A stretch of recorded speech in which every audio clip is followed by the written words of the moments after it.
Hi dears, ഇന്ന് ഞാൻ ഗുലാബ് ജാമുൻ ഉണ്ടാക്കുന്ന വീഡിയോ ആണ് കാണിക്കുന്നത്. അപ്പോൾ ഇതിന് വേണ്ടിയിട്ട് ഒരു പാത്രത്തിലേക്ക് 1 ഗ്ലാസ് പാൽപ്പൊടി എടുത്തിട്ടുണ്ട്. അതിലേക്ക് 1 ടേബിൾ സ്പൂൺ റവ, 1 ടേബിൾ സ്പൂൺ മൈദ ചേർത്ത് കൊടുത്തിട്ടുണ്ട്. അതിൻ്റെ കൂടെ തന്നെ ഞാൻ കുറച്ച് ബേക്കിംഗ് പൗഡറും കൂടി ചേർത്ത് കൊടുത്തിട്ടുണ്ട്. എന്നിട്ടിത് നന്നായിട്ട് മിക്സ് ചെയ്യാം. പിന്നെ ഞാൻ ഇതിലേക്ക് 2 ടേബിൾ സ്പൂൺ നെയ്യാണ് ചേർത്ത് കൊടുത്തിരിക്കുന്നത്. നെയ്യും കൂടി ചേർത്ത് നമുക്കിത് നന്നായിട്ട് മിക്സ് ചെയ്തെടുക്കണം.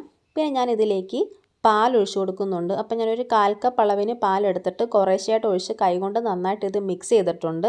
നമുക്കിനി ഇതൊരു ബോളാക്കി കുറച്ച് സമയം നമുക്കൊന്ന് റെസ്റ്റ് ചെയ്യാൻ വെക്കാം. അപ്പോൾ ഞാനൊരു 10 മിനിറ്റ് വെച്ചിട്ടുണ്ടായിരുന്നു. അതിന് ശേഷം നമുക്ക് അതിൽ നിന്ന് കുറച്ചെടുത്ത് കുഞ്ഞു കുഞ്ഞു ബോൾസാക്കി എടുക്കാവേ. എന്നിട്ട് നമുക്കിതൊന്ന് ഫ്രൈ ചെയ്തെടുക്കണം. അപ്പോൾ ഞാൻ ഇതിനായിട്ടൊരു പാത്രത്തിലേക്ക് എണ്ണ ഒഴിച്ച് നന്നായിട്ട് എണ്ണ ചൂടാക്കാൻ വെച്ചിട്ടുണ്ടായിരുന്നു. അതിലേക്ക് ബോൾസ് ഇട്ട് കൊടുക്കാം. അപ്പം നമ്മൾ എണ്ണ നല്ല ചൂടായതുകൊണ്ട് ഇത് പെട്ടെന്ന് തന്നെ ഇത് കളറൊക്കെ മാറി നല്ലതായിട്ട് ഫ്രൈ ആയി കിട്ടും. അപ്പോൾ ഇത് നമുക്കിനി ഒരു കോരി മാറ്റി അങ്ങ് ഒരു പാത്രത്തിലേക്ക് വെക്കാം. പിന്നെ നമുക്കൊരു പഞ്ചസാരപ്പാനി തയ്യാറാക്കണം. ഇതിന് വേണ്ടിയിട്ട് ഞാനിപ്പോൾ 1 കപ്പ് പഞ്ചസാരയും 1 കപ്പ് വെള്ളവും 2 ഏലക്കയും കൂടി ഇട്ട് നന്നായിട്ട് തിളപ്പിച്ചിട്ടുണ്ട്. ഇത് തണുത്ത് കഴിയുമ്പോഴത്തേക്കും നമുക്ക് ഈ ബോൾസ് ഇട്ട് കൊടുക്കാം. അപ്പോൾ ഇത്രേ ഉള്ളൂ, ഗുലാബ് ജാമുൻ റെഡി ആയിട്ടുണ്ട്. എല്ലാവരും ട്രൈ ചെയ്ത് നോക്കണേ.